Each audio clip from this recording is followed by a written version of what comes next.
O Fernando Henrique falou assim, como é que a gente vai arrebentar com o Fies? Como é que se vai fazer isso? O que podemos fazer para que a Fies, ou seja, a espinha dorsal desse corpo, e por que o oligopólio? Só rapidamente, porque eu demoraria muito tempo na economia para explicar essa questão econômica do oligopólio.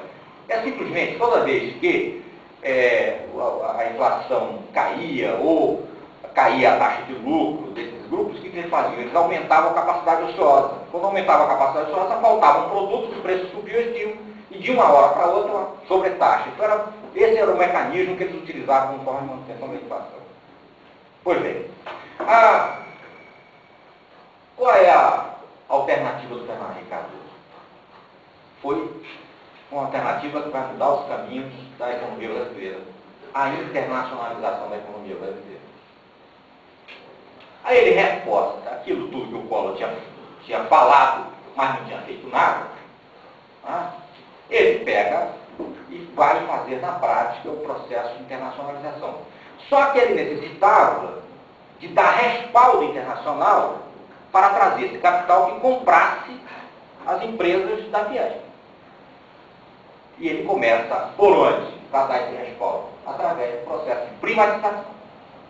Tanto que ele vai iniciar a privatização por quem? Pela Vale, que não tinha nenhuma necessidade de ser privatizada, uma empresa altamente eficaz, eficiente, investir no Brasil, mas ele vai começar a privatização da Vale, e a intenção da última privatização era a Petrobras. Esse é o projeto dele, tendo no meio aquele que seria decisivo do processo, que era o Banco do Brasil. E o Banco do Brasil só não foi privatizado, baixo, nem todos, por causa do antigo PSL, hoje DEM, do Democrata. Então não vou falar mais nada, 5 minutos, já vou finalizar. Então, o Fernando Henrique Cardoso faz o processo de privatização e começa a entrada de capital internacional para comprar essas empresas privadas. Ele deixa a inflação, a taxa de juros altíssima para o capital venha, etc. E resultado da história. O Fernando Henrique Cardoso, quando entra no Brasil, quando entra na Presidência da República, ele tinha uma economia internacional, ou seja, de empresas dirigidas ou diretamente pelo capital internacional ou participantes do capital internacional, as empresas nacionais, em torno de 17%. Em 2005, no censo o resultado do censo de 2006, de censo econômico de empresas estrangeiras no Brasil, já vai passar de 17% para 28%, e quando ele entrega o governo do Lula, está em 49%. Ou seja, se você computar que existe uma parte muito forte de economia nacional que ainda é estatal, dada aí pela Petrobras e outras Correios, etc., você já pode perceber de que o volume de capital nacional, efetivamente, no conjunto da economia brasileira, já era bastante pequeno em relação ao capital internacional. Quando o Lula entra, hoje o censo do Lula vai ser de 1994, aí já vai dar 53%, hoje os economistas estão dizendo em torno de 56% de economia internacional, o que significa que nós não temos mais uma economia nacional, nós temos uma economia internacionalizada nacional. Pois isso muda completamente, por quê? Porque esse capital não vem aqui para ser engraçadinho. Esse capital interessa a ele o quê? A América Latina. E aí vai começar a mudar a relação que o Brasil tinha com os países da América Latina, porque o capital internacional agora tem interesse na América Latina. Ou seja, aquela restrição de fechar, de restringir com os países da América Latina, vai agora ser de integrar, de facilitar, de se envolver com os países da América Latina, como forma desse capital começar a investir na América Latina e começa a investir violentamente. O que as empresas brasileiras estão comprando de empresas na América Latina é algo assustador. Empresas brasileiras de controle com capital estrangeiro. O que estão comprando de empresas na América Latina é algo assustador. Assustador.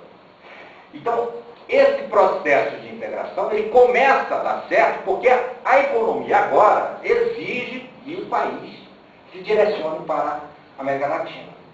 Eu não vou falar do Lula, só tenho 5 minutos, Né? Eu só tenho 5 minutos, mas o Lula, só para dizer, ele continua nesse processo. Por quê? Porque o Lula só entra com uma proposta. E quem é o Lula? O Lula é um cara. O Lula que vocês conhecem é o cara que nasce em 1999. O PT que vocês conhecem é o PT que nasce em 1999.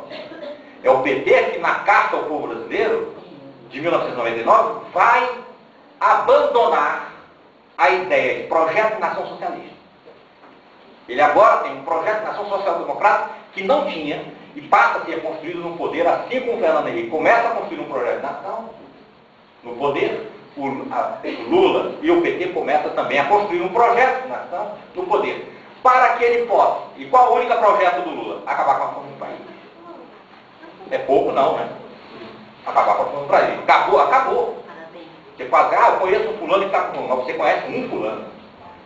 Nós quero ver se você conhece a grande quantidade. Não, agora, para a manutenção do fim da fome, ele necessitava mudar a geografia econômica. Não vai ter tempo de fazer uma grande explanação sobre isso. Mudar a geografia econômica interna do Brasil. Essa geografia econômica, onde que tudo antes era centralizado em São Paulo, e passa agora a ser redistribuída pelo Brasil. Redistribuída na nação. Só para dar um dado para vocês, nos últimos 10 anos, de 2000 a 2010, São Paulo deixou de ganhar 90 bilhões de reais. Na verdade, perdeu para os outros estados 90 bilhões de reais. Isso é 1 bilhão de reais real por ano. Isso não é brincadeira, é muita coisa. O que vai possibilitar, por exemplo, que hoje os empresários paulistas têm medo do quê? Vocês já viram a Globo, vocês assistem a Globo News, como eu? Não é? A Globo News está dizendo que os empresários vêm todo mundo lá, nosso medo agora não é mais a China, é a China brasileira. É o Nordeste. Sabe você sabe por quanto que o Nordeste, o Nordeste está produzindo a camisa a R$ 1,80. A R$ 1,80. A camisa mais barata que chega no Brasil da China chega a R$ 2,20. O Nordeste produz short de tecido a R$ 1,20. De tecido. E quando você compra, viu? O short desse tecido aí, que eu não sei como é que você não abre, não sei o que, não molha, sei lá que já fazer só.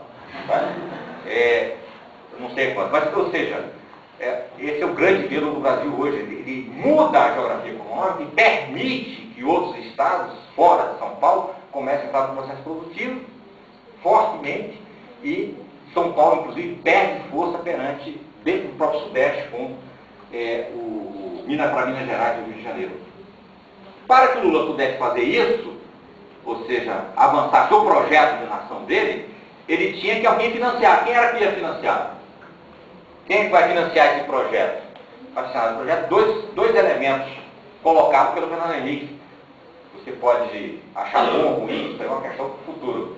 O Fernando Henrique comete algumas barberagens sérias, como, por exemplo, permitiu de que o capital internacional comprasse o monopólio brasileiro, o monopólio brasileiro inteiro. Então o cara vai, a compra a Serval inteira. A Sadia vai ser vendida inteira, ou seja, você deixou de ser um oligopólio nacional para um oligopólio internacional. Isso é um problema sério daqui a frente.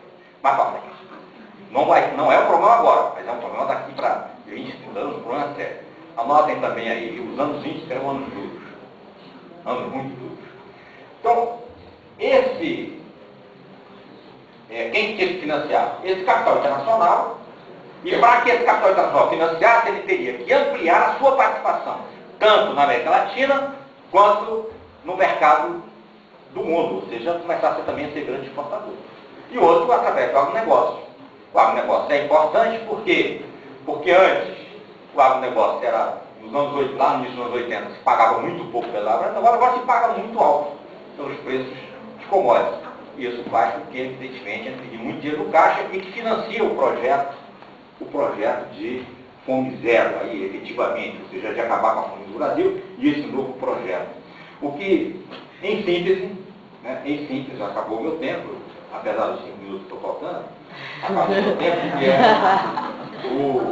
ou seja, o reforço das atividades econômicas de integração econômica, e aí o Lula tem um papel determinante que aproveitou do processo de integração econômica e ampliou isso para a integração política. A Unasul um salto gigantesco nesse sentido, né? A partir do momento que ela coloca instrumentos jurídicos no processo de integração política. Né? O Lula faz muito bem esse papel, inclusive pela sua própria condição, seu próprio carisma, reforça a economia internacional, que chega a 56% nos dias de hoje, e cria um novo mercado nacional, né, com tendências cada vez maiores de descentralização de São Paulo. Esse é o Brasil que está colocado hoje, e por isso o Mercosul passa a ter uma importância muito grande e é ampliado agora para ser não mais o mercado comum do Sul, mas o mercado do Sul, mercado comum da América do Sul. Eu espero para vocês pelo debate, se por acaso desejar fazer uma pergunta, está aí para